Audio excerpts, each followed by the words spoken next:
నమస్తే. కక్లూరు రాజకీయాలు ఈసారి సర్పంచ్ ఎన్నికలకు ఎంత రసవత్తరంగా మారినాయి, ఎంత ఆసక్తికరంగా మారినాయి అనేది ప్రతిరోజు మీరు అందరూ చూస్తా ఉన్నారు. ఈ క్రమంలో మొత్తానికి ముగ్గురు అభ్యర్థులైతే పోటీకి దిగారు. ఈసారి కాంగ్రెస్ నుంచి అంటే కాంగ్రెస్ బలపరిచిన అభ్యర్థిగా కావలి హనుమంతు ప్యానెల్ నుంచి కావలి హనుమంతు గారి సతీమణి సుశీల గారు మొదటిసారి ప్రత్యక్ష ఎన్నికల్లో పోటీ చేస్తూ ఉన్నారు. ఈరోజు కావలి హనుమంతు దంపతులు మనతో పాటు ఉన్నారు. వాళ్ళని అడిగి తెలుసుకుందాం అసలు ఈ సర్పంచ్ ఎన్నికల్లో వారి వ్యూహం ఎలా ఉండబోతోంది, గతంలో వారు సర్పంచ్గా పనిచేసినప్పుడు గ్రామంలో జరిగినటువంటి అభివృద్ధి ఏంటి, ఏ విధంగా గెలుపు అందుకుంటారనేది వారిని అడిగి తెలుసుకుందాం. హనుమంత్ గారు నమస్తే. సుశీల గారు నమస్తే. ఎట్లా నడుస్తుందండి మీ క్యాంపెయిన్, ఎట్లా జరుగుతుంది? మొత్తానికి ఊర్లోనే ఉంటున్నారు, ఏమంటున్నారు జనం, ఏమంటున్నారు? ఇప్పుడు సర్పంచ్ ఎన్నికలు అనేవి చాలా కీలకమైనవి. ఎందుకంటే సర్పంచ్ ఎవరి ఎన్నికైనా గ్రామంలో ఉన్నటువంటి అన్ని సదుపాయాలు కానీ వాళ్ళకి కావాల్సిన అవసరాలు కానీ అన్నీ తెలుసుకొని పరిష్కరించాల్సిన అవసరం ఉంది. ఎందుకంటే గతంలో మా అమ్మ కూడా సర్పంచ్గా చేసింది, తర్వాత మా తమ్ముడు కూడా సర్పంచ్గా చేసిండు. అప్పుడు కూడా నేను కీలకంగా ఉండి గ్రామంలో ప్రతి పని కూడా చేయించడం జరిగినది. అప్పుడు నేను ఉన్నటువంటి టైంలో పనిచేసిన పనులే ఇప్పుడు కూడా అందరూ గుర్తు చేస్తూ ఉన్నారు. ఎందుకంటే కక్లూరులో రాచపల్లి కూడా అనే రోడ్డు అసలు పెద్ద ఊడక, ఆ ఊడకను కూడా మేము ఏం చేసామంటే అప్పుడు పెద్ద ఎత్తున పరికహార పథకం ఇచ్చినప్పుడు మొత్తం కూడా ఆ రోడ్డు వేస్తే ఇప్పుడు లక్షల కోట్ల రూపాయలకి అక్కడ వెళ్ళింది. ఇప్పుడు అదేవిధంగా ఈ యొక్క మన రోడ్డు అంతారం రోడ్డు కూడా అప్పుడు మెటల్ రోడ్డు నేనే వేయించిన. మళ్ళీ ఈ కక్లూరు అటు సైడు ఇటు సైడు రెండు సైడ్లో కూడా రోడ్లు నేనే వేయించిన. సీసీ రోడ్లు కొత్త కాలనీలో ఏదైతుందో కొత్త కాలనీలో సీసీ రోడ్లు వేయించిన, గ్రామంలో ఉన్నటువంటి సీసీ రోడ్లు వేయించిన. అండర్ గ్రౌండ్ డ్రైనేజ్ కూడా ఏదైతే మోరీలు ఉన్నాయో అవన్నీ కూడా అండర్ గ్రౌండ్ నేను చేసిన. మొట్టమొదటిసారిగా షాబాద్లో మరి స్టార్ట్ చేయించింది కూడా ఈ యొక్క కక్లూరు గ్రామంలో అండర్ గ్రౌండ్ డ్రైనేజ్ చేసిన తర్వాత ఇప్పుడు రోడ్లు కూడా విశాలమైనవి. అసలు అటు ఇటు పోయేటువంటి పరిస్థితి లేదు. మరి అటువంటి పరిస్థితుల్లో నేను అక్కడ మా తమ్ముడు సర్పంచ్గా ఉన్నప్పుడు, మా అమ్మ కూడా సర్పంచ్ ఉన్నప్పుడు రెండు విధాలుగా పనిచేసిన. అయితే ప్రజలలో కూడా ఈ యొక్క కక్లూరు గ్రామ ప్రజల్లో కూడా ఏదైనా సరే వీళ్ళు హామీ ఇస్తే తప్పకుండా చేస్తారనేటువంటి నమ్మకము ప్రజల్లో ఉంది. ఇప్పుడు యువతకు ఉంది, మహిళలకు ఉంది, పెద్దలకు ఉంది, చిన్నలకు ఉంది, సోదరిమణులకు ఉంది, ఇక్కడ గ్రామంలో ఉన్న ప్రతి ఒక్కరు చదువుకున్న విద్యార్థులకు ఉంది. అరే ఏదైనా సరే ఒకసారి మాట ఇచ్చిందంటే తప్పకుండా చేస్తారనేటువంటిది వాళ్ళకు కూడా ఉంది. అందుకని ఏదైతే తప్పకుండా ప్రజల్లో మనం ఏదైతే చేస్తూ ఉన్నామో, మనం ఏదైతే మంచి పేరు నేను ఎప్పుడు కూడా నేను ఏదానికి ఆశించాలి, నాకు పేరు కావాలి, నాకు పేరు కంటే ఇంకొకటి అవసరం లేదనే ఉద్దేశంతో ఇప్పుడు రాష్ట్ర స్థాయిలో కూడా ఒక గుర్తింపు తీసుకున్న పరిస్థితి నాకుంది. ఎందుకంటే మరి ముఖ్యమంత్రి రేవంత్ రెడ్డి గారు మాకు మంచిగా ఉండడం, అదేవిధంగా అందరూ మినిస్టర్లు కూడా నాతోటి మంచిగా నేను కూడా అందరితో మంచిగా ఉండడం, మా స్థానిక ఎమ్మెల్యే గారితో కానీ అందరితో కూడా అంటే కలిసిమెలిసి నేను ఉండడం జరుగుతూ ఉంది. తప్పకుండా ఊరికి కావాల్సిన అభివృద్ధి పథకాలు ఎన్నైనా సరే, ఎన్ని కోట్లైనా సరే ఈ యొక్క కక్లూరులో కావాల్సినటువంటి వసతులను పూర్తి చేస్తానని తప్పకుండా తెలియజేస్తా ఉన్నా. నేను ఒక్కసారి చెప్పినంటే ఎప్పుడు కూడా వెనుకం చేయలేదు.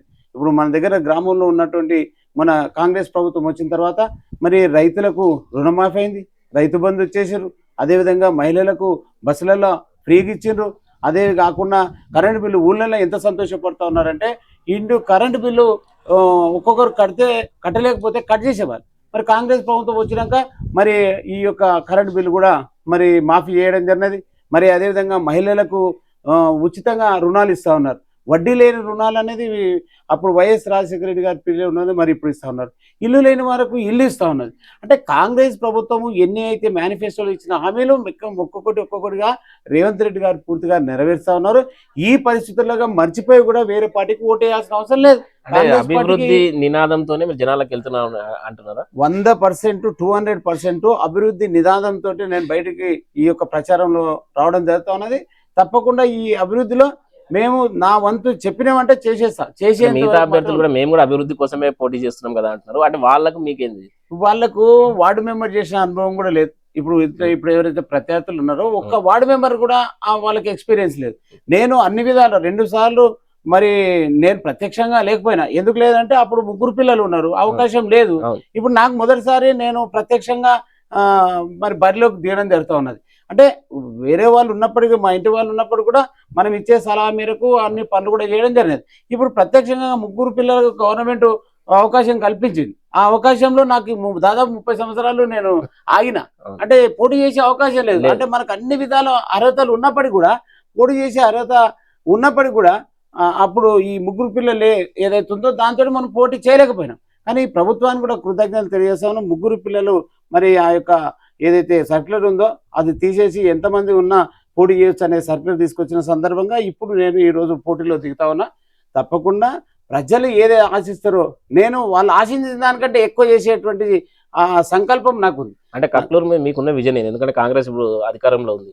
గతంలో మీరు పనిచేసినప్పుడు అప్పుడున్న ప్రభుత్వాలకు అనుకూలంగా ఉన్నారా మీరు? అవును. నేను అప్పుడు వేరే పార్టీలో ఉన్నాం. హ్మ్. అప్పుడు టీడీపీ ఉన్నది. హ్మ్. తర్వాత బీఆర్ఎస్ ఉన్నది. ఇప్పుడు కాంగ్రెస్ ఉన్నది. అంటే అప్పుడున్నటువంటి పార్టీల ప్రకారము అప్పుడు ఉన్నాం.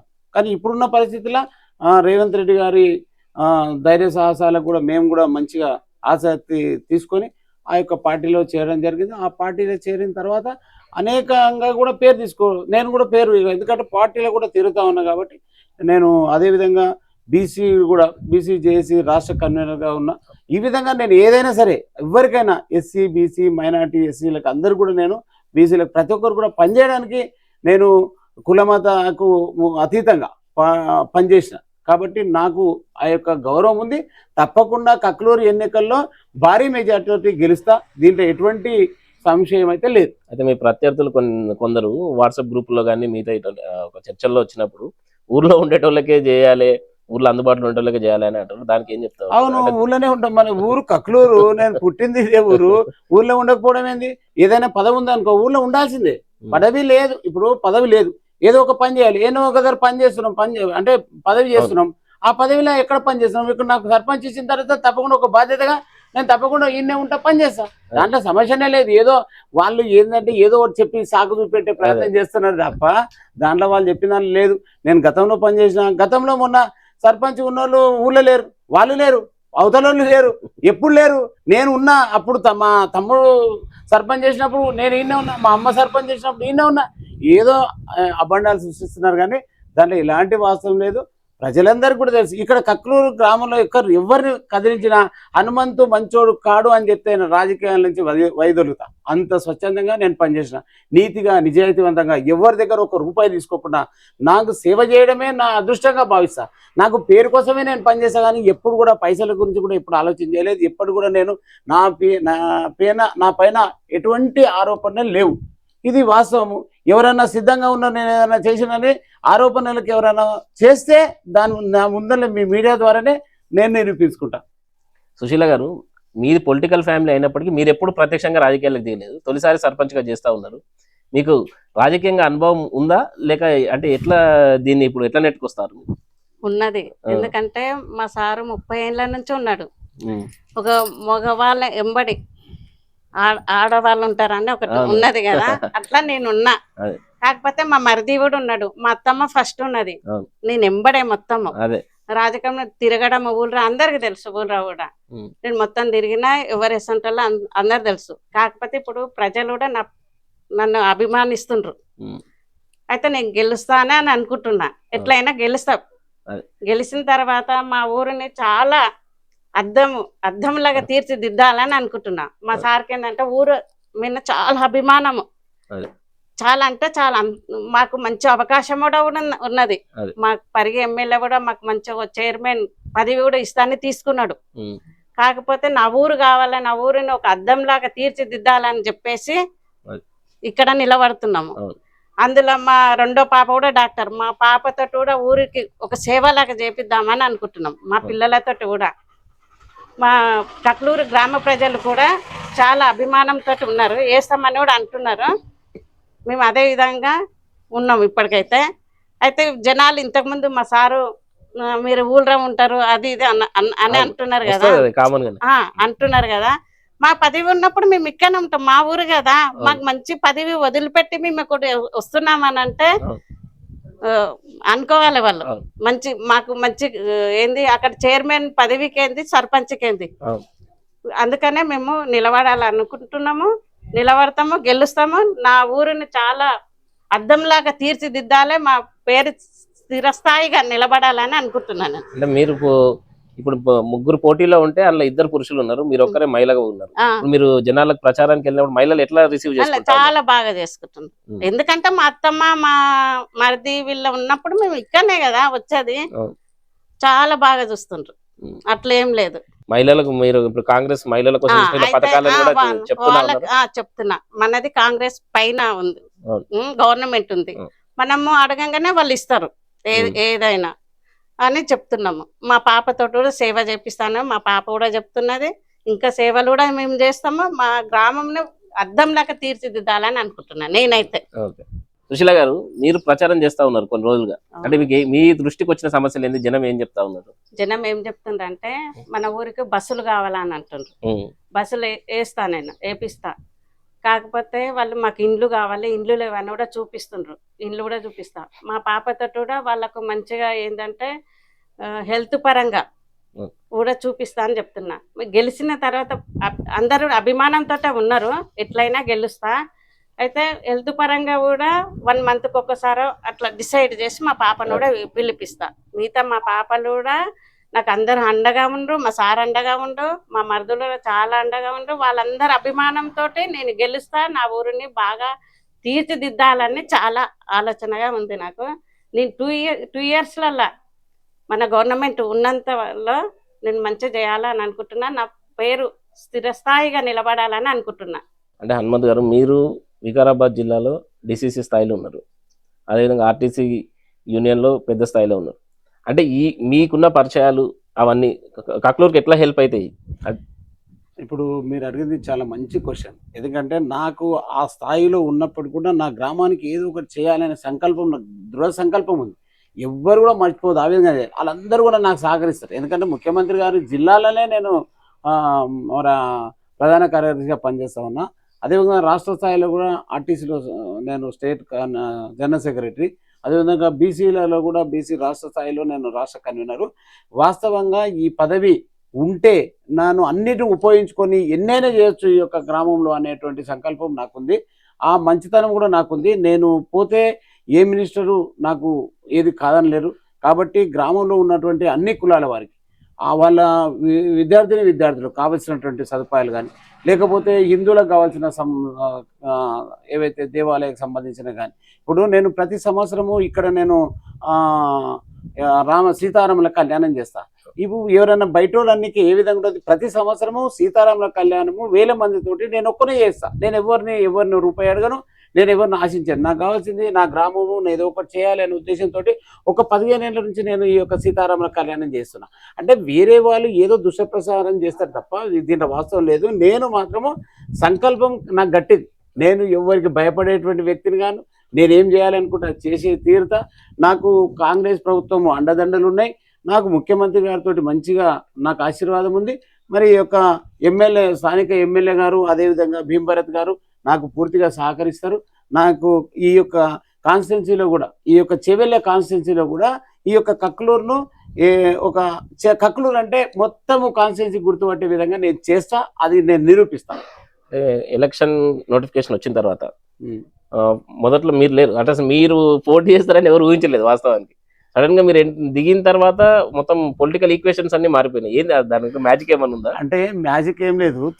సొంత తమ్ముడు ఏమంటుండు, నాకు ఊరికే టెన్షన్ అయిపోతుంది. ఒకసారి చేసిన కదా, మధ్యలో నేను ఏం పోటీ చేయలేదు కదా, వేరే వాళ్ళకి అవకాశం ఇచ్చిన. ఆ టైంలో వీళ్ళందరినీ కూడా పోటీ చేయమన్నా, వీళ్ళు ఎవరు చేయలేరు, వాళ్ళ మీద పోటీ చేయలేరు. మరి ఇక తప్పేట నేనైతే నేను చేయను, నువ్వు వచ్చి చేసేసి మనం, ఎందుకంటే కాంగ్రెస్ మనది ఉంది అని చెప్పిన తర్వాతనే, తమ్ముడు చెప్పిన తర్వాతనే, సరే నీవు ఒకవేళ నిలబడితే నాకు ఎలాంటి అభ్యంతరం లేదు, నీవు నిలబడితే కూడా నేను ఫుల్ వచ్చి పని చేస్తా, నీకు చేస్తా అని చెప్పిన. కానీ తమ్ముడు ఏమన్నా అంటే, వద్దు నీవే నిలబడాలి, అందరు ప్రజలు కూడా కోరుకుంటున్నారు నీవు ఉండాలని, తప్పకుండా రా అంటే ఓకే. నాకు ఒక సేవ చేసే అదృష్టం వచ్చిందని భావించిన. ఎందుకంటే సంతోషపడి, అరే మనోళ్ళకు మన ఊరికి నేను ఖచ్చితంగా కూడా చేయాలని. ఇప్పుడు ముఖ్యమంత్రి గారిది కూడా ఎక్కడో ఊరు, ఇప్పుడు మన కొడంగల్ పోటీ చేసిండు. ఇదే మహేందర్ రెడ్డి ఉన్నాడు, ఈయన కూడా ఎక్కడో షాబాద్ గొల్లూరు కూడా తాండూరు నుంచి ఎమ్మెల్యే చేసిండు. ఇదే నరేందర్ రెడ్డి ఉండు, ఆయన కూడా తీసుకుపోయి కొడంగల్ వేసిండు. అంటే ఇక్కడ స్థానికత అనేది కాదు వాస్తవం. నువ్వు పనిచేస్తావా చేయవా అనేది చూడాలి. కానీ ఊరికనే వీళ్ళకి చేతగాక ఏదో చెప్పడం, వీళ్ళు ఏమైపోతుంది అంటే ఏది చెప్పాలంటే ఏది దొరకలేదు, ఏదో చెప్పాలని చెప్తున్నారు. కానీ నేను కక్లూరు గ్రామ నివాసిని, నేను పుట్టింది ఈడ, పెరిగింది ఈడ, చదువుకుంది ఈడ, నా స్కూల్ ఇది, నా అన్ని కథ ఇది. నేను ఇప్పుడు ప్రతి సంవత్సరం సీతారాముల కళ్యాణం చేస్తున్నా. మీరు మరి నీ ఊరు కాదు, నువ్వు ఎందుకు చేస్తున్నావు అనుమానం ఎవరన్నా? వీళ్ళు అడిగేదంటే అర్థం లేదు, ఏదో భయం ఉన్నది అంటే, ఏదో చాలా భయపడుతున్నారు కాబట్టి ఆ విధంగా చెప్తున్నారు. ఎవరు ధైర్యంగా ఉండాలి? నేను కక్లూరు 2 సార్లు సర్పంచ్ చేసినని నువ్వు లేవంటే ఎంతవరకు కరెక్ట్ ఉంటుంది? అంటే వాళ్ళ భయం ఉంది కాబట్టి అట్లా చెప్తున్నారు, అంతే అంటే కదా. ఇప్పుడు మీరు ఆల్రెడీ 2 సార్లు పనిచేసిన మీరు చెప్తా ఉన్నారు, అవును. వాళ్ళేమో కొత్తగా పోటీ చేస్తా ఉన్నారు. కొత్తగా ఎప్పుడు చేయాలి? ఫస్ట్ నెంబర్ స్టార్ట్ చేయి, లేకపోతే డిప్యూటీ సర్పంచ్ స్టార్ట్ చేయి, లేకపోతే జనము కొత్త వాళ్ళకి అవకాశం ఇవ్వాలని ఆలోచనతో ఏమైనా ఉన్నారా? అంటే మీ క్యాంపెయిన్ లో మీకు వీళ్ళు చెప్పుకుంటారు ఏమని, కొత్త వాళ్ళకి మాకేయండి, ఇప్పుడు కొత్తగా వచ్చారు కాబట్టి మాకేయండి అంటారు. దానిలో ఏం లేదు. మరి ఇప్పుడు ఆ లెక్క పోతే నేను కొత్తగానే, ఇప్పుడు వాళ్ళు ఆ లెక్కలు అనుకోరు, నేను మొదటిసారి. ఇప్పుడు ఎవరు పాలు ఉంటారు, అన్నది పాలు అన్ననే ఉంటుంది, తమ్ముని పాలు తమ్ముడే ఉంటుంది, ఎవరిది వాళ్ళకు ఉంటుంది. నాకు ఇప్పుడే నేను కొత్తగానే ఆ లెక్కలు పెడితే, అనుభవపూర్వకంగా చూస్తే నాకు బాగా అనుభవం ఉంది, అది వేరు. కానీ కొత్తగా అయితే నేను కొత్తగానే. వీళ్ళు మరి నేను ఎప్పుడైనా పోటీ చేసినా చెప్పమని వీళ్ళే మరి మీ గురు పిల్లల నిబంధన ఈసారి తీసేసారు. నేను మొదటిసారి, నేను కొత్తగా, ఇది కొత్తగా మరి నేను కూడా కక్కూరు గ్రామ ప్రజలకు విజ్ఞప్తి చేస్తున్నా, నేను కొత్తగా పోటీ చేస్తున్నా, నాకు కూడా అవకాశం ఇవి అంట. అంతేగాని వాళ్ళేదో కొత్త చేస్తున్నాము, నేనేదో పాత, నేను ఎప్పుడైనా చేసిన సర్పంచ్ నేను చేయకపోతే కూడా కొత్త 3 సార్లు చేసి 2 సార్లు చేసినంటే పని చేసిన వానికి ఎన్నిసార్లు అయినా చేసేటువంటిది ఉన్నది. ఇప్పుడు మోడీ గారు 3 సార్లు అయ్యారు, ఇప్పుడు అందరు ఎమ్మెల్యేలు 5-6 సార్లు, ఒక్కొక్క ముఖ్యమంత్రి చూస్తే 7-8 సార్లు చేశారు. ఎవరు ఎందుకు చేస్తారు? మంచిగా చేస్తే ఆశీర్వదిస్తారు. ప్రజలు చెప్పాలి, మొదటిసారి చెప్తున్నామా, రెండోసారి చేస్తున్నామా, ప్రజలు చెప్పాలి తీర్పు. కానీ నిలబడ్డోళ్ళే, నేను కొత్తగా నిలబడ్డా, వాళ్ళు పాతోళ్ళు, వాళ్ళకొద్దు, కొత్తగా ఎందుకు ఇవ్వాలి నీకు? కొత్తగా ఏం చేసామని, ఏమైనా చేసిన అనుభవం లేదు, ఏమైనా చేస్తానే ధైర్యం లేదు, ఏం చేస్తానని చెప్పే ధైర్యం లేదు, నీకు ఎట్లా ఓట్లేస్తారు? నేను చేసిన హక్కు ఉంది, నాకు చేస్తానే ధైర్యం ఉంది, కాబట్టి నేను తప్పకుండా ఏదైనా చేయగలుగుతా. ఈసారి మీ సతీమణి సుశీల గారు గెలిచారు అనుకోండి, ఏం చేస్తారు కక్లూరుకి? అంటే కొత్తగా అంటే ఎట్లా మారుతుంది? ఇప్పుడు నేను ఒకటే చెప్తున్నా, ఇప్పటికి కూడా గ్రామంలో చాలా గల్లీలో ఉన్న రోడ్లన్నీ అట్లే ఉన్నాయి. నేను మెటల్ రోడ్ వేసినటువంటి రోడ్లు ఇప్పుడు అట్లే ఉన్నాయి. అంటే సిసి రోడ్ వేయలే. ఇప్పుడు చాలా కాలనీలు ఉన్నాయి. ఇప్పుడు నిమ్మలు ఉన్నారు, వాళ్ళ కాలనీ కానీ, ఏరువాళ్ళ కాలనీ కానీ, లేకపోతే అవతల ఎస్సీ వాడ కానీ, ఇక్కడ బీసీ వాడ కానీ, కొత్తిళ్ళ కానీ ఇంకా పెండింగ్ ఉన్నాయి. అంటే ఏం చేయాలి? 10 ఏళ్ళు బీఆర్ఎస్ ప్రభుత్వం ఉండి సర్పంచులు వాళ్ళే ఉన్నారు కదా, ఏం చేయలేము. ఏం చేసారు? ఒక్క పని కాలే. ఇప్పుడు తప్పకుండా ఊళ్ళో ఉన్నటువంటి అన్నిట్లకు సిసి రోడ్లు వేస్తా. అదే కాదు, ఇప్పుడు ఈ కురగూడ కానీ, అంతారం రోడ్ కానీ, రాజమల్లి రోడ్ కానీ బీటీ రోడ్ వేయిస్తా. ఎందుకంటే ముఖ్యమంత్రి గారు ఉన్నారు. బీటీ రోడ్లు వేస్తే ఈ మన రైతులకు ఎట్లయిపోతుంది సార్, ఒక్కొక్కరి కుటుంబానికి లక్షల రూపాయలు పెరిగిపోతాయి రేట్లు. ఇప్పటికీ కోట్ల పైన ఉంది రేటు, ఇంకా పెరిగిపోతుంది. బీటీ రోడ్ అనేసరికి ఏమైపోతుంది? ఇది మొదటే RRR వస్తుంది, ఔటర్ రింగ్ రోడ్ వస్తుంది, ఇవన్నీ వస్తున్నాయి. అంటే అభివృద్ధిలో ఇంకా ముందంజ చేస్తుంది. ఇప్పుడు ఈ బీటీ రోడ్లు ఇవనేసాం అనుకో, అప్పుడు కూడా ఈ యొక్క శంషాబాద్, షాద్ నగర్, హైదరాబాద్ స్థాయికి ఈ యొక్క కక్లూరు భూములు కావాలి. ఆ యొక్క విలువ పెరిగే విధంగా నేను తప్పకుండా పనిచేస్తా. ఆ యొక్క విలువను పెరిగిన తర్వాత ఇప్పుడు నేను రాజమౌళి కూడా రోడ్ వేసినప్పుడు అసలు లోపలికి పోకుండా కనీసం పసులు పోయే పరిస్థితి లేదు. అప్పుడు పెద్ద ఓడక మనుషులు ఒక 10 ఫీట్ల లోతున్నటువంటి ఏదైతే కాలువ ఉందో దాన్ని క్లోజ్ చేసిన. ఇక్కడ ఇదేదో బజర్లేదు ఉంది అక్కడ సైడ్ రాజేష్ అని వాళ్ళు ఆ ఏరియా ఉన్న రోడ్డు కూడా నేనే వేసిన. ఏది చెరువులు, ఇప్పుడు కండ్లకుంట చెరువు ఉంది, ఆ ఇర్లకుంట చెరువు ఉంది, ఆ చెరువులు పుట్టుక తీసి నేనే. మిషన్ భగీరథ అప్పుడు అందులో పని చేసిన కాకతీయ మిషన్ కాకతీయలా. అంటే నువ్వు ఏ పని చూడు, నేను పని చేసినటువంటి కెపాసిటీ ఏదో లేకపోతే చేయకుండా నేను చేసిన అని చెప్పేది లేదు. వాస్తవమా లేదా, నేను చేసినా లేదా ఒకసారి మాట్లాడమని. పోనీ వాళ్ళు ఏమైనా పని చేసిరా? ఒక్క పని ఏమైనా చేసిరా? పోనీ ప్రజాసేవ ఏమైనా చేసిరా? సరే, వీళ్ళు ఏం గవర్నమెంట్ లేదు, వాళ్ళ పదవి లేదు, చేయలేదు, ప్రజాసేవ నేను చేసిరా? నేను సీతారాముల కళ్యాణం ప్రతి సంవత్సరం చేస్తున్నా, మా భగవంతుని ఆశీస్సులు కోరుతున్నా. ఇప్పుడు కూడా కక్లూరు ప్రజల ఆశీస్సులు కోరుతా ఉన్నా. ఎందుకంటే కక్లూరు గ్రామ ప్రజలే నా దేవుళ్ళు అంటా. ఎందుకంటే వాళ్ళు లేని మనం కూడా లేము కదా. సో తప్పకుండా విద్యార్థులు గ్రహించాల్సిన అవసరం ఉంది. 10 ఏళ్ళ నుంచి ఉద్యోగాలు లేకుండే, ఇప్పుడు కాంగ్రెస్ ప్రభుత్వం వచ్చినాక నిరుద్యోగులకు ఉద్యోగ అవకాశాలు కల్పించి ప్రభుత్వం. అరే ఇన్ని చేస్తే ఇంకా వీళ్ళు ఇంకో పార్టీకి ఆలోచన ఎట్లొస్తుంది? అసలు ఆలోచన రావద్దు. బీఆర్ఎస్ కానీ బీజేపీ కానీ ఓటేస్తాము అనే ఆలోచన కూడా రావద్దు. అయితే యువత ఆలోచన చేయాలి. వాస్తవంగా వీళ్ళు ఏం చేస్తున్నారు, కొంత ఏదో ప్రలోభ పెట్టే ప్రయత్నం చేస్తారు, కానీ ఓట్లు మాత్రం మొత్తం నాకే పడతాయి. ఎట్టి పరిస్థితుల్లో 2 రకాలు చేసినా నేను చేసే మంచితనం కానీ లేకపోతే మనం చేసే సేవ్ కానీ ప్రజల్లో ఉంది, కక్లూరు గ్రామ ప్రజల్లో ఉంది. తప్పకుండా మనం కూడా ఈ ఏకగ్రీవం అయ్యేటువంటి పరిస్థితి. కానీ ఈరోజు వాళ్ళు కూడా పోటీ చేసేది అంట, పోనీ మనం కూడా పోటీ చేసి గెలిస్తే ఇంకా నాకు కూడా గర్వంగా ఉంటుంది. అందుకనే నేను కూడా ఏకగ్రీవం కూడా ఎటువంటి ప్రయత్నం చేయలేదు. తప్పకుండా గెలవాలి. గెలిస్తేనే ప్రజల అభిమానం మనకున్నట్టు, మనం కూడా పనిచేయడానికి మనకు కూడా మంచి ఉత్సాహం ఉంటుంది. తప్పకుండా గెలుస్తాం, గెలిచి చూపిస్తాం. ఫైనల్గా కక్లూరు గ్రామ ప్రజలకు ఏం చెప్తారు? కక్లూరు గ్రామ ప్రజలందరికీ పేరు పేరున విజ్ఞప్తి చేస్తా ఉన్నా. చిన్నలకు, పెద్దలకు, మన మిత్రులకు, మరి ప్రతి ఒక్కరు కూడా, అంటే మహిళా సోదరిమణులకు, మరి ఇక్కడ ఉన్నటువంటి రైతులకు, మరి ప్రతి ఒక్కరు కూడా, చిన్నలకు, పెద్దలకు అందరూ కూడా ప్రతి ఒక్కరు రిక్వెస్ట్ చేస్తున్నా, నా మీద మీరు గౌరవం ఉంచి నన్ను ఆశీర్వదించి ఈ యొక్క కక్లూరులో నాకు సర్పంచ్గా గెలిపించండి. నేను మీకు ఏదైతే హామీ ఇస్తున్నానో, నేనేదైతే మీకు చెప్తా ఉన్నానో అన్నీ కూడా తూచా తప్పకుండా నన్ను మీరు అడగొచ్చు. నువ్వు చెప్పినావు చేయలేదు అని అడగొచ్చు. నేను అందుకని మీకు అంత గట్టిగా చెప్తా ఉన్నా. ఇప్పుడు మహిళలకు వచ్చేటువంటి కాలంలో మరి ఈ యొక్క ప్రభుత్వం నుంచి చాలా సంక్షేమ పథకాలు వచ్చేది ఉంది. అవన్నీ కూడా ఇప్పుడు ఇల్లు లేని వాళ్ళకి కానీ ఇల్లు ఇప్పించేటువంటి చేస్తా. తప్పకుండా ఎవరికి ఇల్లు లేకపోతే వాళ్ళకి ఇల్లు ఇప్పించేస్తా. ఏ స్థాయికైనా వెళ్ళి నేను ఆ యొక్క శాంక్షన్ తీసుకొస్తా. అటువంటి పెన్షన్లు ఉన్నాయి. కొంతమందికి రేషన్ కార్డులు, అసలు బీఆర్ఎస్ ప్రభుత్వం రేషన్ కార్డు లేకుండా ఇప్పుడు రేషన్ కార్డులు కూడా ఇస్తుంది. అరే 10 ఏళ్ళు రేషన్ కార్డు ఎంతమంది పుట్టిరు, ఎంతమంది చచ్చిపోయారు, వాళ్ళకి పుట్టిన వాళ్ళకి ఒక్క రేషన్ కార్డు ఇవ్వలే. ఇంత దరిద్రమైనటువంటి బీఆర్ఎస్ ప్రభుత్వం ఉండే అప్పుడు. మరి ఇప్పుడు ఎంత మంచి బ్రహ్మాండమైనటువంటి కాంగ్రెస్ ప్రభుత్వం ఉంది. ప్రతి ఒక్కరు కూడా కాంగ్రెస్ను ఆశీర్వదించాలి, కాంగ్రెస్కు ఓటేయాలి. కాంగ్రెస్ అభ్యర్థిగా మేము పనిచేస్తా ఉన్నాం.